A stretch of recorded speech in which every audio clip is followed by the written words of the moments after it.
Hi everyone, I'm Michael. And I'm Patrick, and you're watching another episode of Star Wars News and Views. Today we'll be reviewing the Force Awakens Blu-ray, which I ended up picking up right from Walmart day one, you know?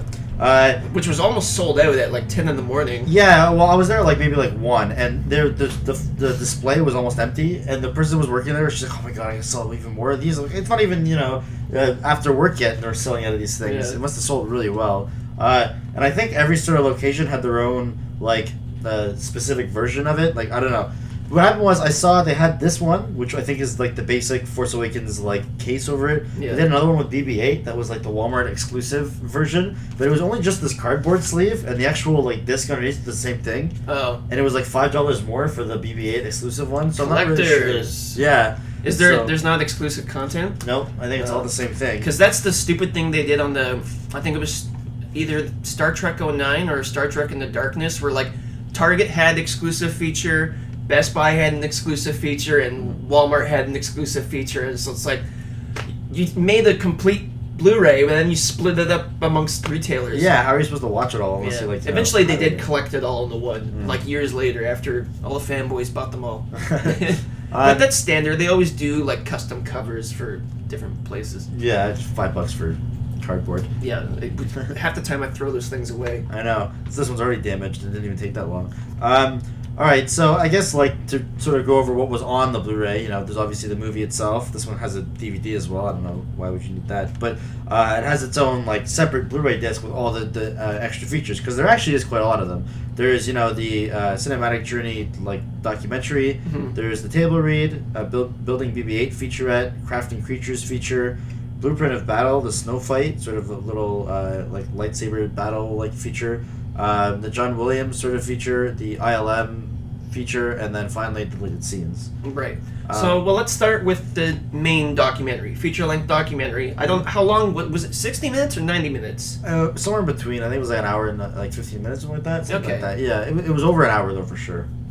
Which is pretty good. You really get a good it's a good sort of all-encompassing overview. The thing I didn't like about the Attack of the Clones and Revenge of the Sith documentaries, they were very good, but they focused on one small aspect, whereas the episode 1 DVD was sort of the whole making of the film. Yeah. And so this one they go from development to release essentially. Yeah. This one was really good. They had you kind of get to see pieces of every single set that we knew happened, and kind of see behind the scenes version of it. You get to see Simon Pegg talk and everything about it, which was really cool. They didn't show the footage of Harrison Ford breaking his ankle, though. I thought maybe that was captured on camera. I don't know if it was a rehearsal. They just felt like that was distasteful to put it in. Yeah. Maybe it is. I just thought, because it's just, such a notorious moment. I know. One thing that was really cool that I really liked was sort of the Harrison Ford send-off that they had. I guess when they were making this movie, they knew that they couldn't make it public that he dies, so it wasn't really, a really big send-off before the movie came out for him. But in this, because at this point they assumed everyone had seen it already, when you watch that, you kind of get this sort of farewell to Harrison Ford as Han Solo, right? And his death scene was the last thing that they filmed with him, so it really was this is the end now. Yeah. The one thing I will say that, not that I was disappointed, because I understand why, is that they were really holding back on sort of the writing process, because there's a lot of secrets in there that they don't want to give away. How did we come up with Rey's parents, and how did we come up with, whatever secrets are going to be in the next films, right? Yeah. So they kind of glossed over a lot of that. I mean, they showed you enough at everything that pertains to this movie. Yeah. But I know there's a lot there that wasn't said. Yeah. I think one thing that would be really cool is if... And they didn't touch upon the rewriting once they got rid of Michael Arndt and George Lucas. Yeah. They kind of just didn't even mention that. Yeah. I think one thing that would be really cool is in episode 9 when the Blu-ray comes out for that. Hopefully they can get J.J. Abrams back just to talk about Yeah, go back to the beginning, and now let's have the real story. Yeah, how the whole thing unfolded, because it's still unfolding right now as episode 8's filmed. But there's still a lot of stuff that has happened that we don't know about, that they're not going to tell us. And we can maybe start to see what was George Lucas's original treatment actually like, because obviously they might have picked a few ideas from them that they can't talk about yet. Yeah.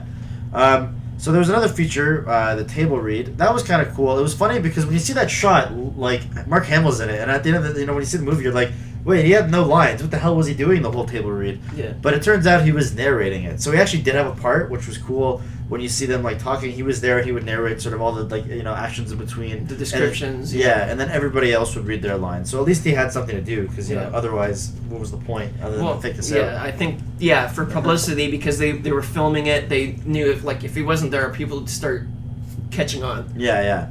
Another thing was the building BB-8 feature was kind of cool. They had they said they think they built 4 different BB-8 units, like one that was lighter for the scene where like Finn holds it, and then the other one's like I don't know, a real robotic one, one that was kind of on a stick that they could push around. I think that one was used the most. Some guy was like green screened out, like running around with the thing. The deleted scenes were kind of a big thing. Yeah, the other featurettes are pretty cool, but here's how they did the CG. Here's how they did this.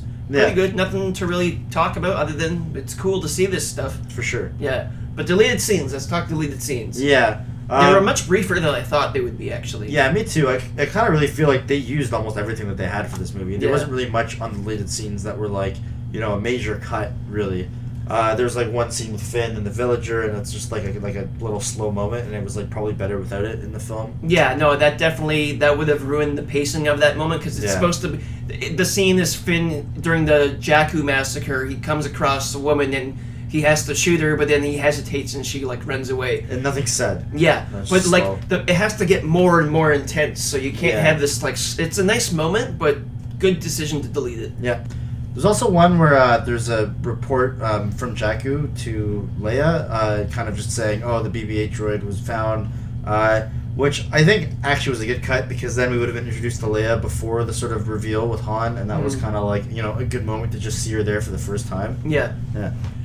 There's also a brief, it's like 15 seconds of the pilots going to light speed, and it's kind of cool to see. The special effects aren't really finished in these. Yeah. And all of them, they look okay for deleted scenes, because there is, sort of completed special effects. They might be from the animatic or something, or a rough render. Mm-hmm. They don't look, terrible, but obviously they're not finished. Yeah. But, that's cool to see. It doesn't really add anything. Glad it was cut. Yeah. There's one that was really cool that I liked was Kylo Ren going onto the Millennium Falcon and then saying Han Solo. And he sits down in the cockpit. Yeah, and so I guess for the context of the movie, that would be the first time that he mentions Han Solo. But no, because that's I think that was the implication was that in that scene that's when he would have realized that Han Solo was there. But in the final cut, they had one of him just seeing he just sensed his presence when he came to the planet. Yeah, which I think was a better idea for him to sort of seem like he can sense his father that way, than just having to only recognize that he's there by seeing the Millennium Falcon. But there is kind of a weight to him going back to the Millennium Falcon. Yeah, well, that's he probably spent a lot of time in his childhood there. Yeah. And probably all these memories are coming back, and it's kind of... I think they should have included that. That's the one deleted scene, because it's so quick, and I don't think it disrupts the pacing too much. And they could have just changed the dialogue to him saying something else when he got there instead of his dad's name, right? Yeah. And I think it also establishes more of a connection between Kylo Ren and Han Solo, so that when they do finally meet face-to-face, there's a little bit of a prior... just the building that relationship. Yeah, and if you think about it, it'd be kind of like his, cottage, if you sort of for his family, because it's sort of home away from home, where he would go with his dad, maybe on trips with him and Chewie to places and stuff. Yeah. So it seemed like it had a pretty big emotional, investment for him. And so finally, you also get the speeder chase with Rey and Finn after they're escaping from Starkiller Base as it's being blown up. Mm-hmm. And something I always wondered about this deleted scene was that's very special effects heavy. Yeah. So, would they complete it? And they didn't complete the special effects. I think they are taken from an animatic of some kind. They look a little rough around the edges, but it does the job. Mm-hmm. But it looks like... I think they might have cut that somewhat early because it's kind of disjointed. It just cuts to them on the speeder. You didn't see them stealing it, and you don't see them, getting out. It's just all of a sudden they're being chased, and then they blow up a guy, and then it ends. Yeah. So it must have been a scene that they cut early on and then just had only the one shot of, really. So they never really... There's no beginning and end to it. It's just kind of this chunk of them fleeing away. So, it's still kind of cool to see. There's also the lead scene where Rey worries about Finn, but then a doctor comes up and says, "Don't worry, he'll be fine." Blah blah blah. I don't think it was really necessary because I felt the pacing at the end of the movie was actually really good as it was after like the scene where they escape and everything. It led into it really well, so I think it would have just disrupted the pacing a bit, and isn't that important because we kind of know Finn's alright. And you do see the scene where she visits Finn in the hospital, and she's like, "It'll be alright." It's like the same dialogue, and except, now it's the doctor saying that. So. One thing, we were talking earlier about how some releases, they'll split up some of the special features, because they released this featurette for the deleted scene, that was totally complete with special effects, with Maz Kanata and Han and Rey and Finn and the Stormtroopers confront them as the X-Wings are attacking. And that's a digital release only, like if you downloaded it, you got that. Yeah. But luckily the trailer for that scene shows you it almost in its entirety, as far as I can tell. There's probably a little bit more, but I guess that's like the one exclusivity thing they took away, which I don't know, kind of annoying, but it's not a big deal. I will say though that there is a lot of deleted material that, as far as we can tell, we know they shot that is not included, like Maz Kanata and Leia. Yeah. Because they filmed that where, as far as I know, where after her palace is destroyed, she accompanies them, and you even see the shot in the trailer where she's handing the lightsaber to Leia. Yeah. So some of that's completed, and none of that is included. Mm-hmm. And there was also a scene where Leia is sending Corcella off to, the Republic homeworld. And so that was also one of the early introductions of Leia that they cut for that reason. Yeah. And you see her as the planet's being blown up. Mm-hmm. You see a shot of her. But it's like in the film, it's like, who's this character? Yeah. I guess it's kind of weird that they would not show us all the deleted scenes, and maybe they're also saving them for a future release. Yeah. So I guess that's about it. There's no audio commentary, but that's all right. I really like audio commentaries. I listen to them like the way people listen to podcasts. Like if you're cleaning your room or whatever, I'll throw on an audio commentary instead of music. Yeah. So I would have liked that, but we don't get it. But maybe in some future, trilogy release, once they're all done, they'll do that.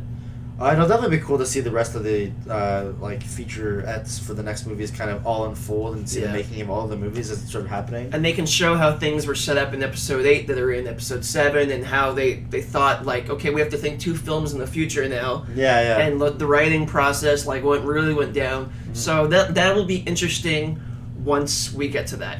It's kind of cool, I guess, to see a lot of the making of journey, because we've been reporting on it so much, and we didn't get to see any of that kind of stuff, right? Other than spy photos and stuff like that. But and it's cool to see what was actually going on the set while we were reporting on a lot of it. I feel like, we kind of thought there was bigger secrets than there really was that were even shown in the movie, because there's a lot of questions that were left unanswered that I didn't really think would be left that much. Yeah. But I guess it makes sense because it's the first movie in a trilogy. Yeah.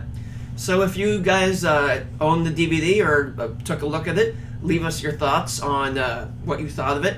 Picture quality of the movie, by the way, looks amazing. Yeah, for Blu-ray. Sure. It's one of the best looking Blu-rays I've seen in a long time. Yeah, it's one of the only ones that I bought in a really long time. Yeah. But there's no compression on it or anything like that, which is nice. Yeah. Well, I mean, there is, but not much. Not you can't noticeable. see it, yeah. And we watched it on a pretty big TV. That's right there, big screen. All right, guys. Leave us a like, subscribe if you haven't. Leave your comments below, and we'll see you guys next episode.